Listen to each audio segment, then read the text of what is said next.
sex by itself. The ultimate limit of that is the arms necessary to prevent. Basically, you can own any arm that is necessary to necessary. They're fucking killing Arnie kids, so you're telling me it isn't real when they had a fucking vote in the goddamn fucking Senate? You're being replaced, and there's nothing you can do about it. So shut up. Welcome, everyone, to the Ready to Rumble podcast with your stalwart hosts, Korak the Bard and Dr. Scorpion the Bird. Today, we are continuing our dissection of my interview with Teddy Daniels from the days when I was an undercover right-wing shithead. As you may recall, Teddy Daniels turned an unsuccessful bid for Lieutenant Governor of Pennsylvania into a very successful Rumble podcast on the Stu Peters Network. He's 300 plus pounds of right-wing aggressive ignorance, and last time we attempted to get through my interview, the good doctor could only get halfway through before his ears started bleeding, and he could smell burnt toast, so for his own safety, we had to break the episode into a two-parter. Now that he's recovered, he's ready to bravely dive back into the swampy fever dream that is the right-wing rumblesphere. But before we do that, Doc, let's share a happy memory that we can hold on to before we descend into the madness. So please... Tell me something good. Doc, what's your good thing for this week? My good thing for this week is we found a really, really good new pizza place. Oh, great. New York style, thin crust, wood-fired. The pasta was okay, but my kids loved the milkshakes. Just good plain milkshakes. None of this thick shake, freak shake business. Just milk, ice cream, and syrup, you know? Yeah, old school. Yeah, exactly. Likewise, the pizzas were nice and simple, you know. Margarita, good sauce, cheese, basil, done. Pepperoni, good sauce, cheese, pepperoni, done. Mm-hmm. So yeah, took the kids out, had a nice little meal. It's just in a weird little strip mall about 20 minutes away. It's the kind of pizza joint that's not really a sit-down restaurant, but it's also 20 minutes away. So rather than have the pizza congeal and go disgusting in the car for 20 minutes before we got to eat it, we just sat there and ate it. So yeah, that was nice. I like finding a new place, even if it's a new place serving something as familiar as pizza. Yeah, sounds terrific. How about you, Bud? What's your something good for the week? Well, as usual, I have an homage to Costa Rica and the wonderfulness of the country I find myself living in. I needed a new place to live because the situation, well, it was a good landing spot for me to come to when I got here, but it's not a great permanent situation. So I found a new place to live that's roughly the same size but a lot cheaper, and I found it by going to a drum circle.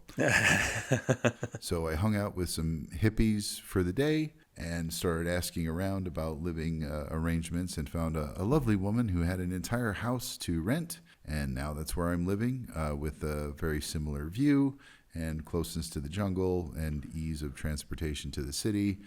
It's just slightly removed from where I was before. And again, I cannot stress this enough. I found it by networking at a drum circle.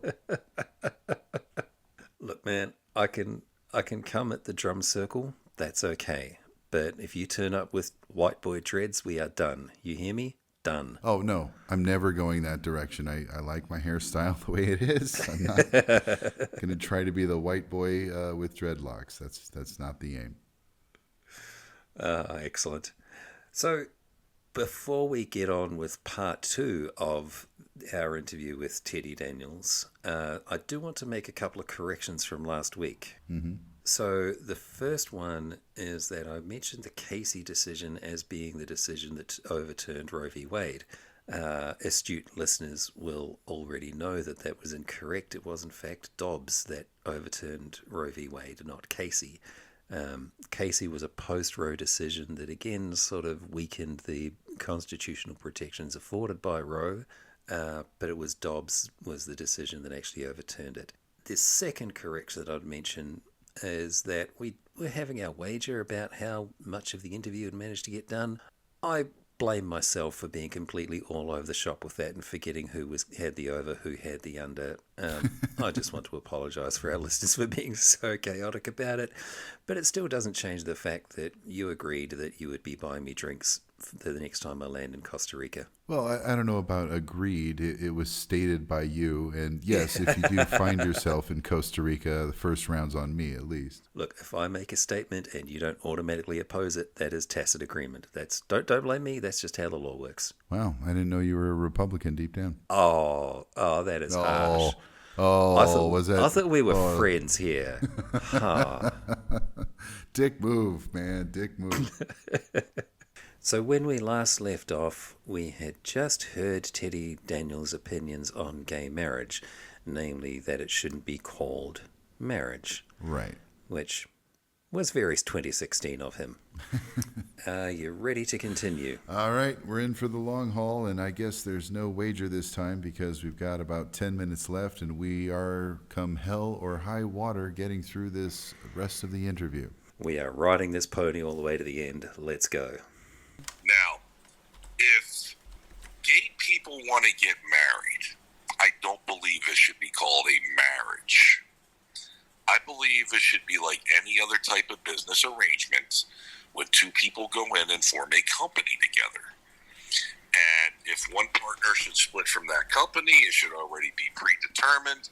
Okay, these are the assets that I brought in, this and that, and everything else. Right, legal protection. I have a big issue with it being called marriage because it's not marriage. It's not what the Bible defines as marriage. I don't believe that you should have to pay the government for a marriage license to say that you are married. Right. So my opinion on that's a little different.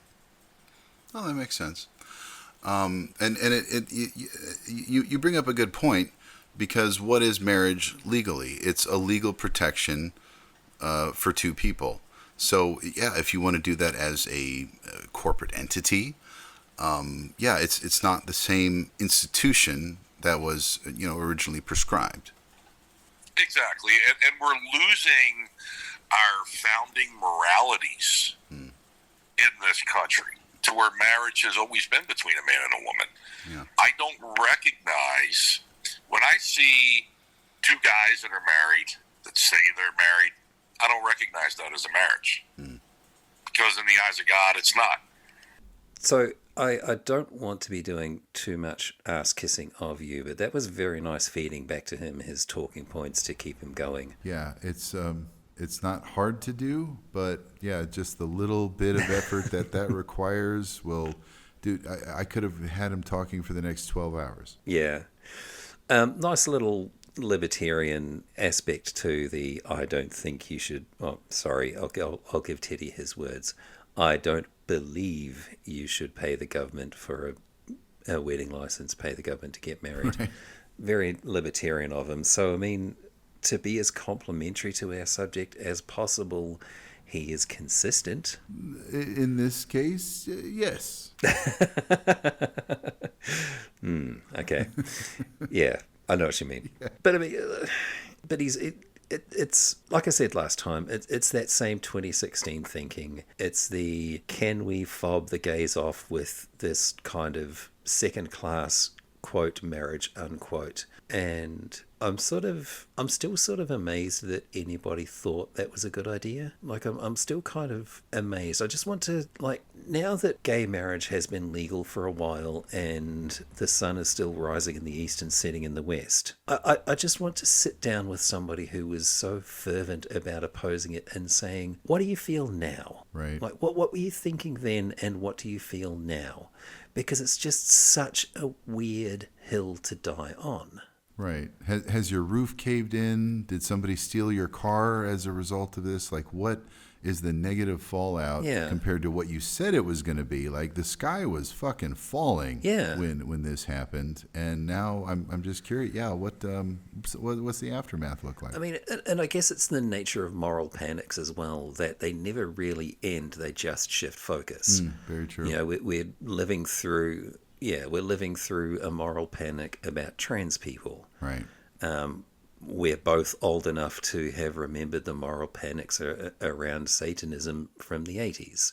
Oh, certainly. And I play Dungeons and Dragons. You play Dungeons and Dragons. I used to play Magic: The Gathering, and all satanic. Look, we're When I was 12 years old, I was assured that I would be murdering children within 2 years if I started playing Dungeons and Dragons. Right.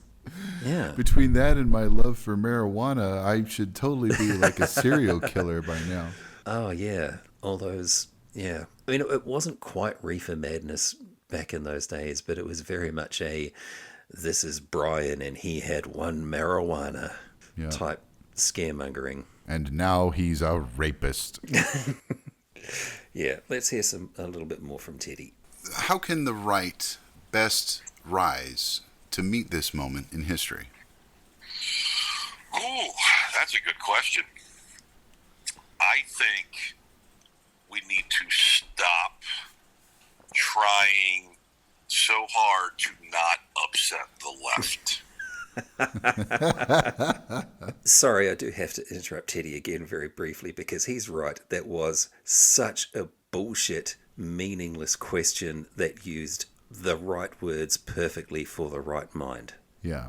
The question you asked essentially meant nothing, but because of the phrasing to a specific type of mind, it sounds like a masterful stroke of philosophy. Right, So, yeah, anyway.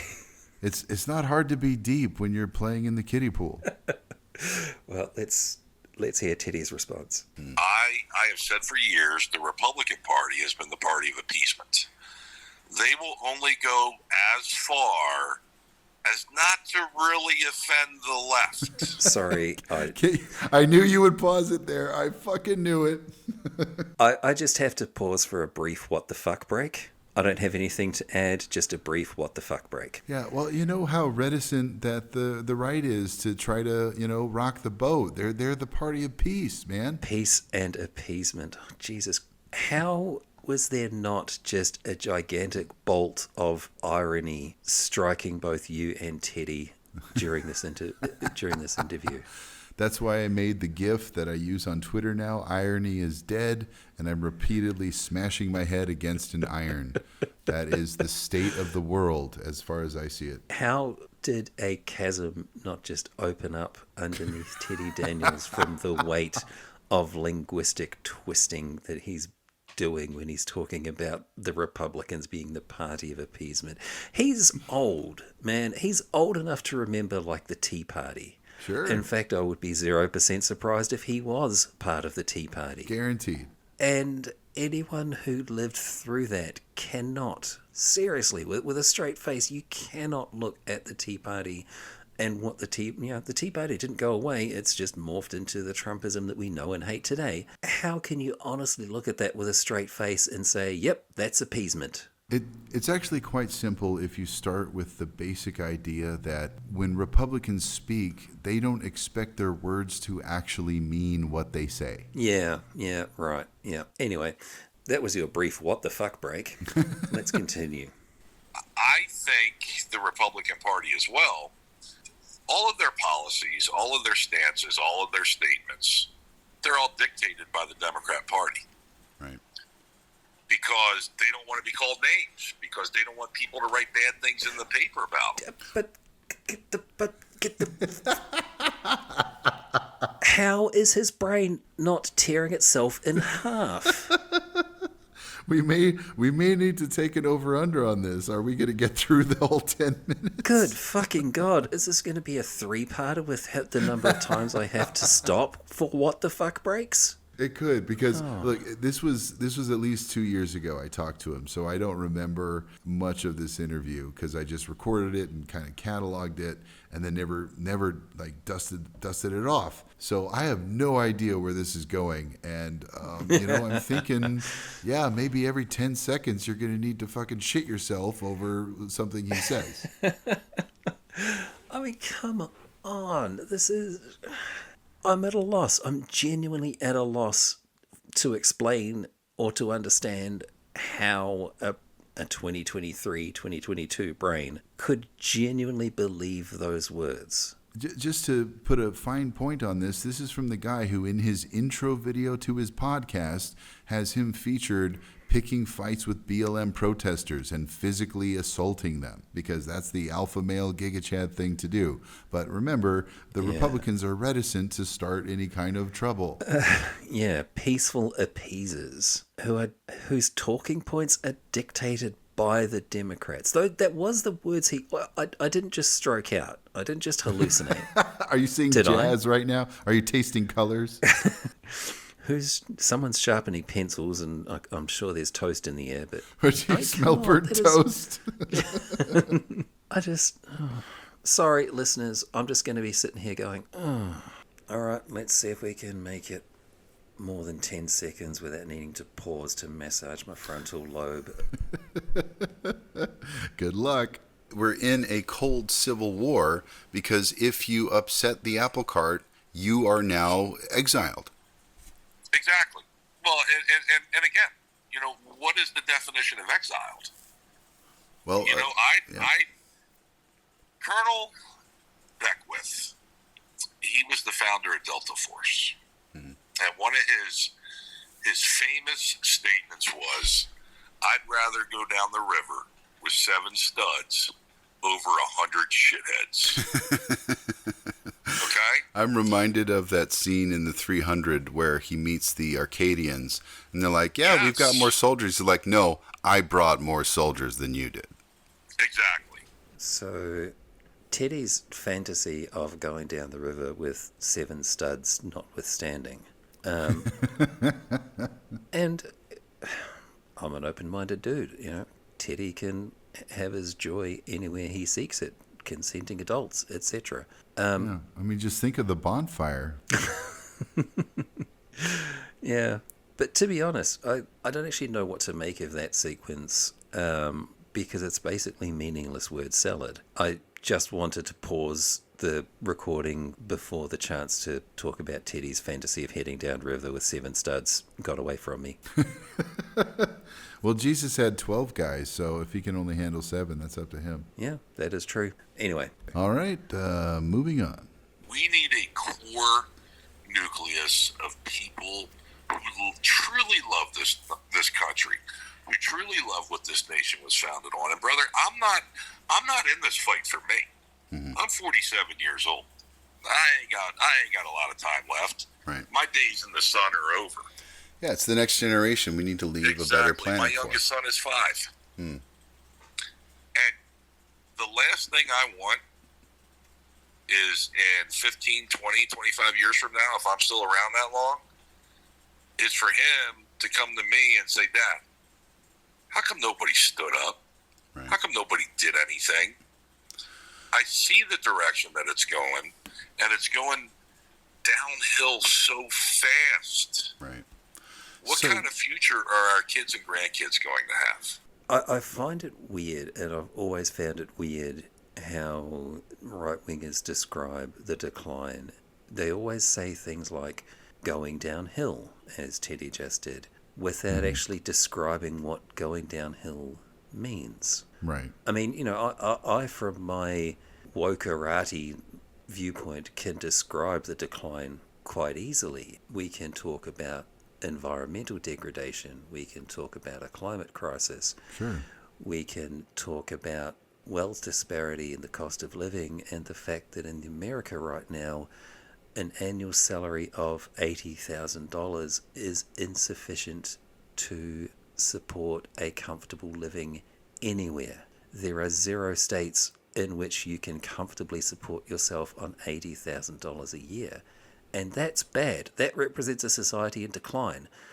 How does a right-wing person define a society in decline? Well, you know, I've tried to plumb those depths, and what you've mentioned so far are things we can measure, and they never propose things we can measure. It's just, it's getting bad, the youth is corrupt, and it's going to keep getting worse if we, invoke these woke liberal policies. And it's always just this vague, amorphous area of terrible. Yeah. But, no measurements or nothing we can show that says, here's where we were and here's where we are because of this. Yeah. And the thing is, I'd even be prepared to accept vibes-based concepts. Sure, why not? But we don't even get that. We don't. No. We don't even have a description of the vibes that are causing society to go, in Teddy's words again, downhill. Now, what does that Right. mean? What does it mean when he's describing this future conversation with his now 5-year-old son? Why didn't you stand up? What does that mean? What are you standing up for? What is the downhill that you're trying to prevent? It's all so nebulous and ill-defined, which, I think, as we've mentioned on previous episodes,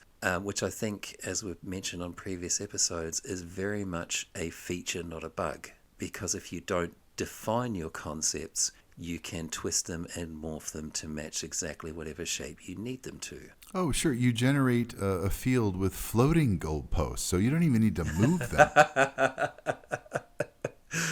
Oh, God, you're so right. The goalposts move themselves. Exactly. And it's just, for me, anytime his 5-year-old son comes up, I'm like, oh, right, the 5-year-old who your wife got a restraining order against you from seeing him because you threatened to murder the family dog in front of that 5-year-old? Oh, yeah, okay, that's just right. want to be sure that we're talking about the same person here. Listeners, be assured we will give you all the details of that story in a future episode. Don't feel like we're glossing over it or missing out important details. For now, we're focusing on the interview, but we will give you that entire story in the future. True. But if you want the side story, like the Marvel DC crossover, go to my YouTube channel and check out my debate with Daniel McCoy, who did the same thing. Oh, Lord, didn't he just? All right, let's hear a bit more from Teddy. So when it comes to a call to action specifically, what collectively can we do? Collectively, I tell people to get involved. Now, not everybody is going to stand up on top of a hill and swing a battle axe like me. And I don't expect them to. Because not a lot of people are used to taking the shots that I take. So, swinging a battle axe on a hill is hosting a podcast, apparently. Oh, yeah. I mean, keyboard warriors are warriors. And I know the guy's been in the military, but yeah, this is the way you really do it. Okay. Again, I don't want to denigrate anyone's military service, but if you are defining your action of hosting a podcast in any way parallel to military service, I am going to question your military service.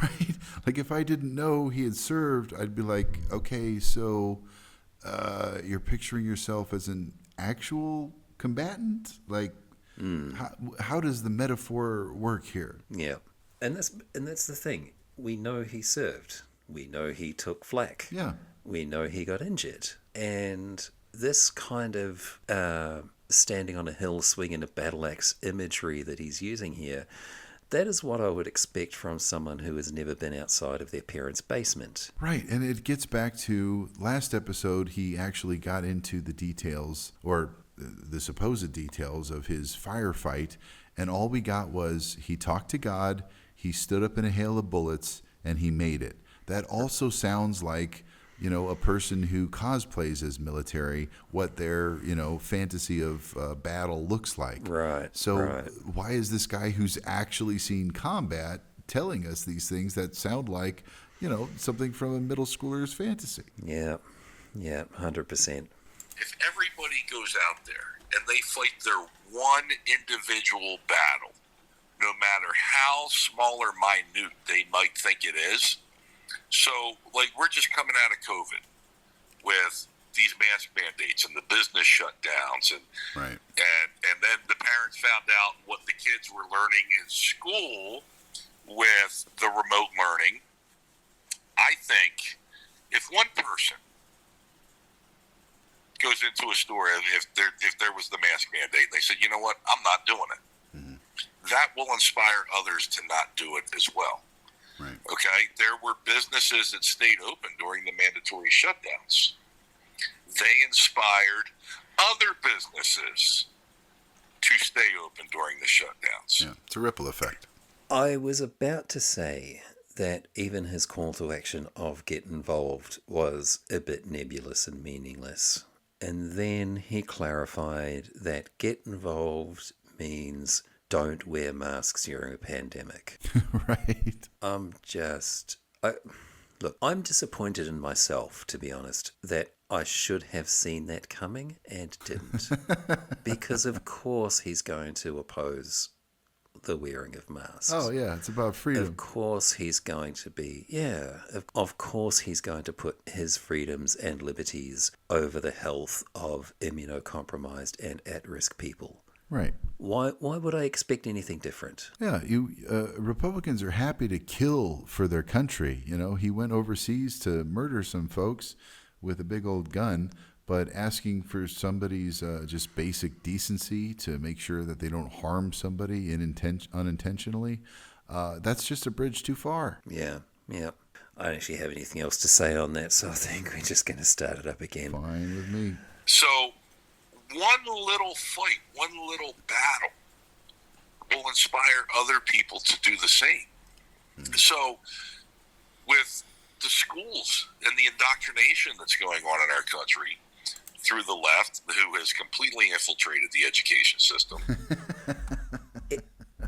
You made it to 20 seconds. You know what? We might have to start taking bets on whether or not we're actually going to get through this interview. We're going to get through it. God damn it. I can't do 3 sessions of listening to Teddy Daniels. Fuck. Are you trying to kill me? This is going to be a 6-hour podcast then. Aaron. We're doing the Lord of the Rings extended version tonight, baby. We're going to run 3 seasons of hour-long episodes based on this 20-minute interview. Every time someone starts talking about schools in this way, I am reminded of the teachers who post things to social media along the lines of, if we could really indoctrinate children, we'd be indoctrinating them to do their homework and put on deodorant. Right. If it's so successful, you would see actual results. And he's saying this as a Christian. Yeah. So if you want to talk about indoctrination, that's a whole other road we could go down. Yeah. Pots and kettles and the colours thereof. Yeah. But I mean, this is standard right-wing stuff. You know, this is predicting what we're seeing now happening to the Department of Education. You know, public education has been in the right-wing firing line for a long time. The move to homeschool has been part of it. You know, they genuinely want, and this is not, I don't want to descend to the same depths of conspiracism that we see on the right. That would be enormously hypocritical of us. At the same time, I can't not point out a thing that's happening when it's happening.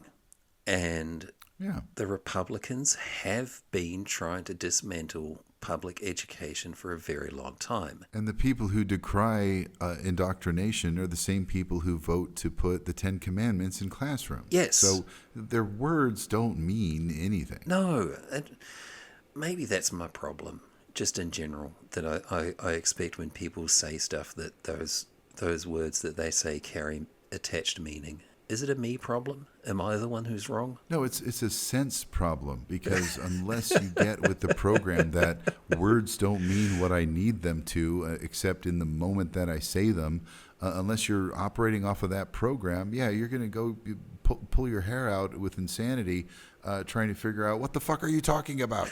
That was Humpty Dumpty in Alice in Wonderland, wasn't it? The words I say mean what I want them to, nothing more, nothing less. I don't know if it was Humpty Dumpty, but yeah, that sounds like some Through the Looking Glass shit. Well, that's the problem. It's not Through the Looking Glass. It's genuine modern political discourse. Oh, we live in the dumbest timeline. Let's keep going. Dumbest timeline ever. Run for school board. Run for city council. Run for a little borough manager position or a township council position. Run. He's not allowed to say that. Those are the things that I say.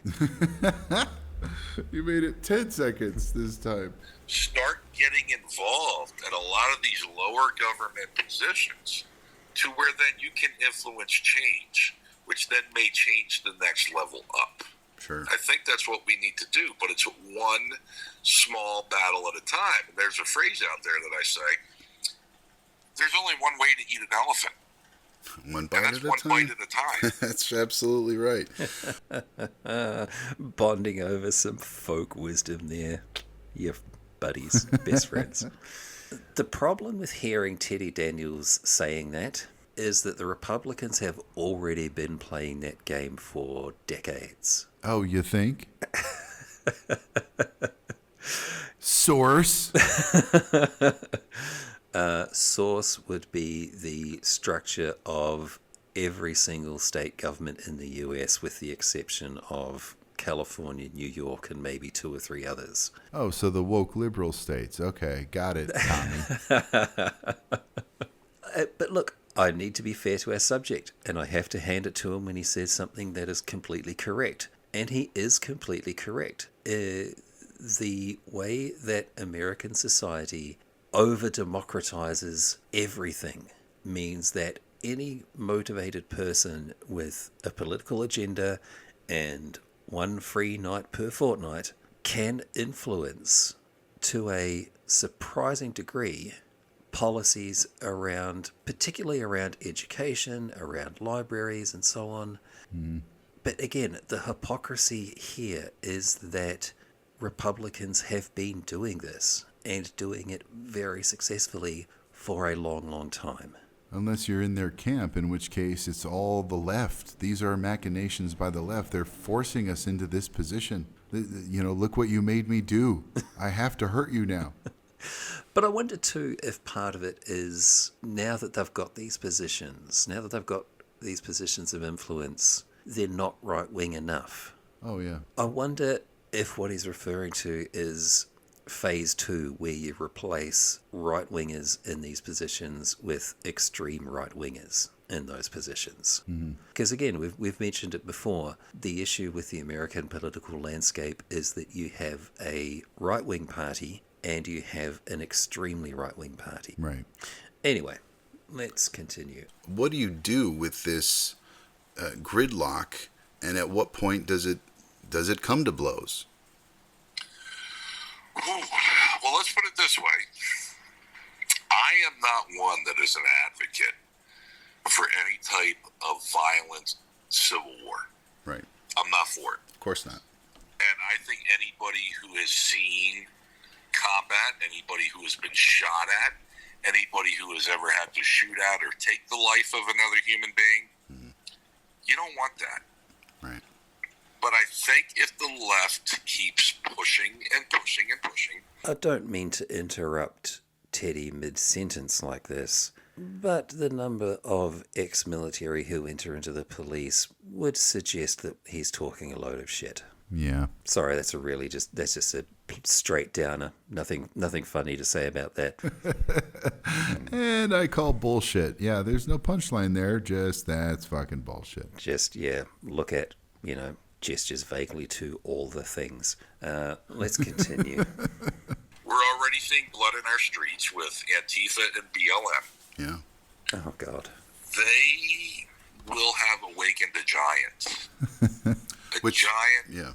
meaning a very, very, very large number of people who, like me, just wanted to be left alone and aren't going to take it anymore. I think what's going to end up happening is this is not going to be a geographical civil war as much as it is an ideological civil war. So I think the civil war is going to be fought in the classrooms. It's going to be fought in the boardrooms. It's going to be fought at the polling places. It's going to be fought in every small town across America until the violence that the left is engaging in actually starts showing up on people's doorsteps. Right. And once those people are forced to get involved because it has showed up on their doorsteps, then all hell's going to break loose, and it's not going to be pretty. So I let that one run for a while just because I didn't want to subject our listeners to me stopping at every 3 seconds to say, wrong, no, I mean, come on. Antifa, BLM, I mean, as I've said in the past, Antifa is anti-fascist. If you are anti-Antifa, that makes you pro-fascist. Right. Yeah, BLM, I've never understood the opposition to BLM in anything other than explicitly racist terms. Yeah. I mean, the understanding when BLM became a slogan was, yes, of course, all lives matter, but we're treating black ones as if they don't right now, and it would be really, really cool if we did. Right. But that doesn't fit onto a bumper sticker. That doesn't make a 3-word slogan. So you have to go with Black Lives Matter instead of Black Lives Matter too, so stop treating them like they don't. Right, and this is no different than the anti-response to feminism, Yep. the response to the civil rights movement. It was like, Yep. oh, you know what? Well, we're going to put up statues of Robert E. Lee. Fuck you. Like, it's never, pro my cause. It's anti your cause, because how dare you vouch for equality? I loved seeing those statues come down just because it was a just because it was a demonstration of how cheap and shitty they were to begin with. Right. These were not bronze giants that they were bringing down with a wrecking ball. This was shit that was put together with paper mache. Yeah, they were erected so quickly and so haphazardly and so cheaply in response to the civil rights movement that, yeah, 2 dudes in a shoelace were able to reduce them to a twisted, unrecognizable heap within the space of 30 seconds. Yeah, it was the statue equivalent of burning your own Nikes and Taylor Swift CDs. Yeah, I mean, couldn't have a better representation of the Confederacy as a whole, really. Hastily cobbled together with very little thought. Yeah. Yeah, no, that's the South right there. We've got just under 5 minutes of this interview to go. Okay, so only 2 more hours of the podcast is left. All right, let's see what else he's got to say. The left likes to be anti-gun, and the right is very much pro-gun. So who wins that conflict? And you're absolutely right. In a physical civil war, there is no doubt that the right would win. I mean, they just had the congressional baseball game the other day, and the Republicans beat the Democrats 10-0. So it's like, even in softball, these people suck. Well, when So, Nancy Pelosi's your pinch hitter, what chance do you have?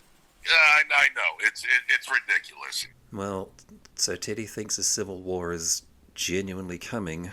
Today it's baseball, tomorrow it's bullets. Right. Well, it's interesting because I really tried to push that because I wanted to see how far he's willing to take it, at least verbally, because you've got plenty of people on the right who are just complete stochastic terrorists, where they'll say, we should take to the streets, and people who listen to Matt Walsh will call in bomb threats at children's hospitals and stuff. So this is me just trying to plumb the depths of how far do you want to take this, and how far publicly are you saying we should be willing to go, in the realm of stochastic terrorism? Because if somebody carries out what you say and does violence against somebody, of course you've got plausible deniability. It's like, yeah, I never said we should do this, but he's saying we should do this. Right.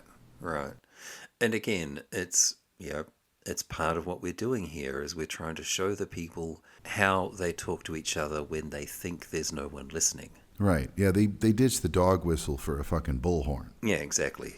All right, let's hear a bit more from Teddy. We are so close to the end, people. Come on, we can do it. They've attacked masculinity in this country, and that attack's been happening for 30 plus years. And I think the reason that the left attacked masculinity first is because that they knew that a nation of strong men would never stand for what's happening today. Exactly. So if you stand up today and you even attempt to push back, Oh my God. and you are a strong man, you'll be labeled as toxic masculinity. To me, a weak man is much more dangerous to this country than a strong man, because a weak man will fold for anything. I think I first read about the need for a new definition of masculinity in the mid-90s, late 90s, somewhere around there. So this is a conversation around definitions of masculinity that's been going on for 30-something years. Yeah. And it will never not amaze me how conservatives, I'm not talking about right-wing people, I'm not talking about Republicans specifically, I'm just saying conservatives, how tenaciously they will hang on to the tiniest of grudges. Oh, yeah. Because this is an old conversation. This is a second generation conversation. What it means to be a man, toxic masculinity. Look, I remember my father when I was growing up. We didn't grow up with a whole bunch of money. And I remember occasionally my father would go out with the guys from work, and he would ring my mother to say, I'm going out with the boys, don't wait for me. Feed the kids, I'll be home later. Yeah. Right? Yeah. He would get no end of shit from his co-workers. For calling his wife to Under- tell her what he was doing. Yep, under the thumb, she wears the pants, all of that good misogynistic shit. You're using basic communication with your spouse? What the fuck is wrong with you? You're treating your life partner like she's an equal. Cuck. Not that cuck was a word used in the 80s, but you know what I mean. Oh, yeah. But that's the thing. Like, he wasn't ringing up to say how much money am I allowed to spend, or how late am I allowed to stay out till, when do I have to be home by. Right. You know, he's just saying, I won't be home at regular time, I'll be home at later time because I'm going out. Yeah, don't worry that I've been murdered or stuck in a ditch somewhere. I'm letting you know I'll be home later. Fuck. But that was 80s masculinity, was that amount of communication with your wife, you know, the one that you stood up in front of a bunch of people and promised you'd love and cherish and so on. Right. Yeah, that amount of communication with that person was considered weak and unmanly. Only then you didn't have every village idiot forming their own village online and then spreading that stupid message to other people who are like, oh, that sounds like a pretty good idea. I'm sure Teddy has more entertaining things to say about masculinity. Oh, sure. Let's find out. By all means. And again, it's about language. You know, if we can cow people into the corner, they won't fight back. And those who will be made an example of.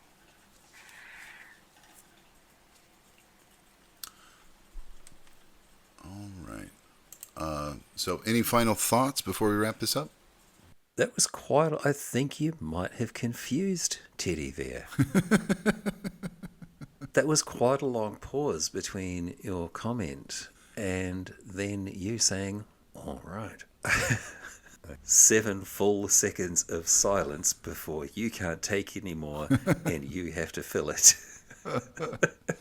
See, now in a regular conversation, I end a sentence like that, and in my head I'm saying, whoever talks first loses at this point.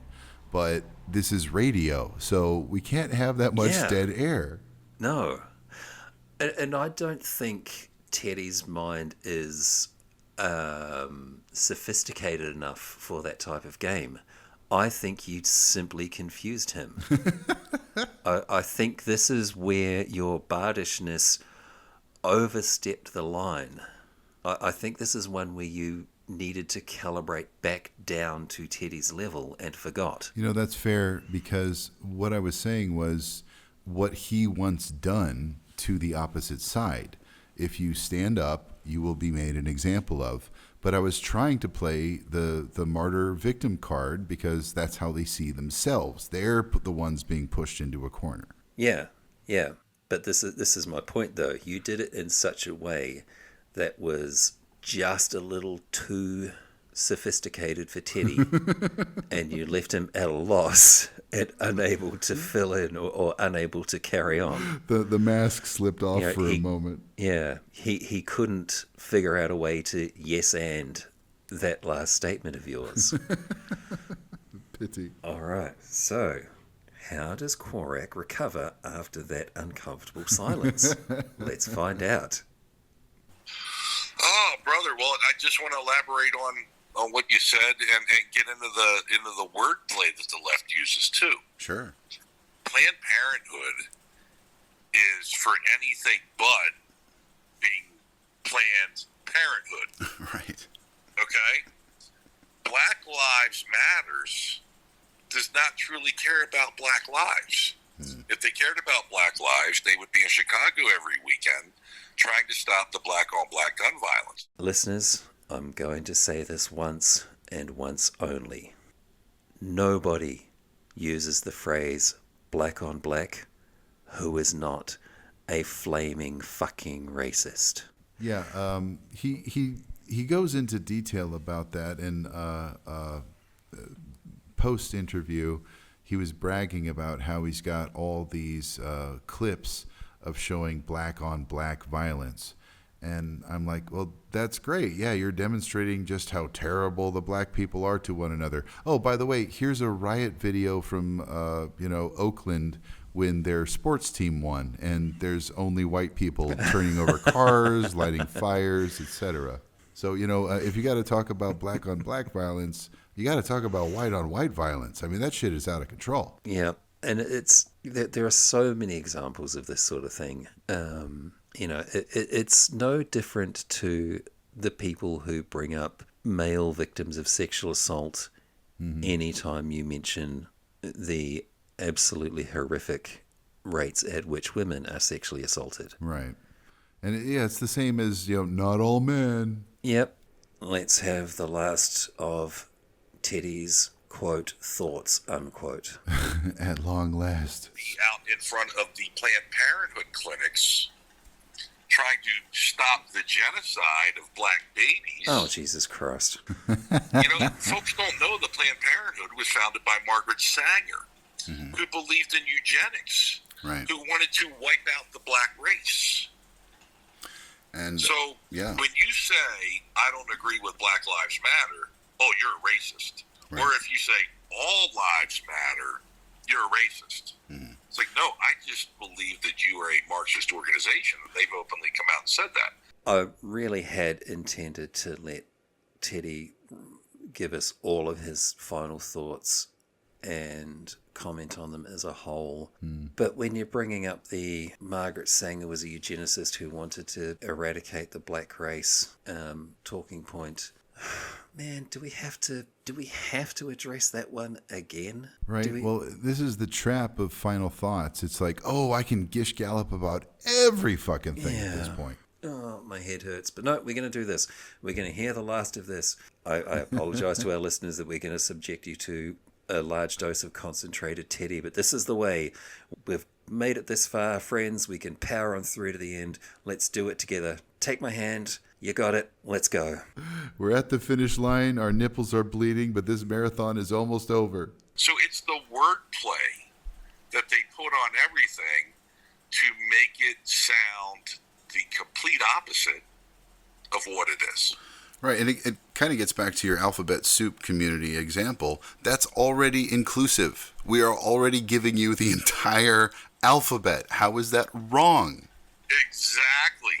And here's the funny thing, too. So this started off as the gay culture, the gay movement. And now they're all bundled together as one. There's gay people out there that can't stand the transsexual population.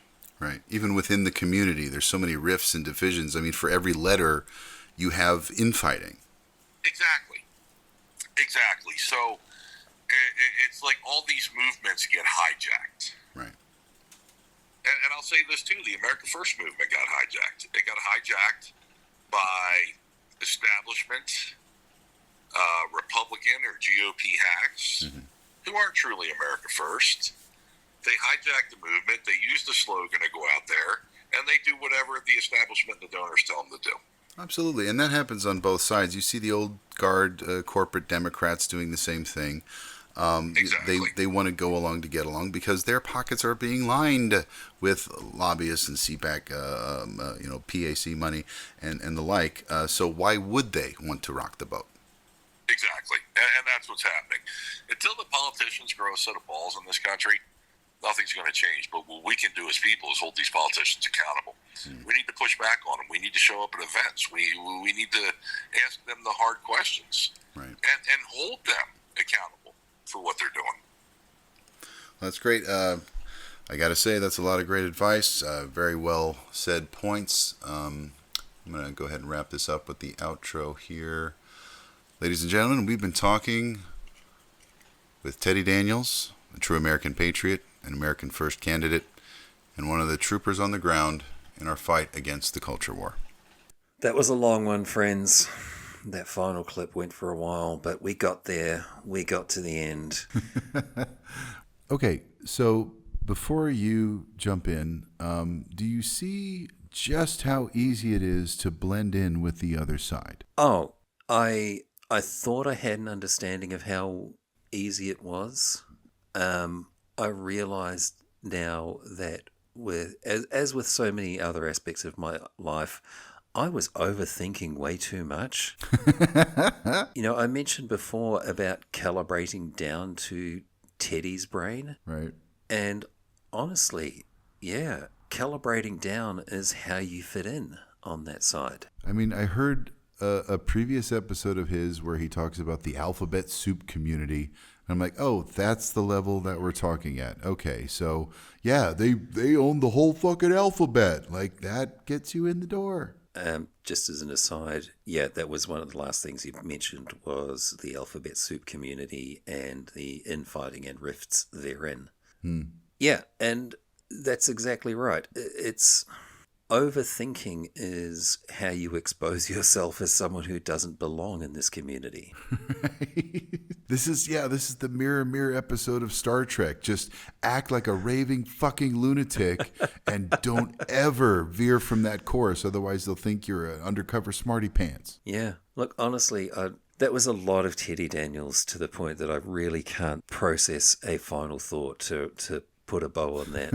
I mean, the problem is that you mentioned the Gish Gallop before, and there's so much you need to do to debunk every point he makes. Every sentence that comes out of his mouth needs 10 minutes of discussion, as we have just demonstrated over the last 2 episodes of this podcast. Right. And so putting a bow on that, wrapping that up neatly in a couple of pithy phrases, yeah, that's above my pay grade. I'm just going to have to leave you with, good God, these people are fucking terrible. Well, that's where we're at a disadvantage because we can't distill this into a bumper sticker slogan. There's a lot to unpack with every sentence, as you said.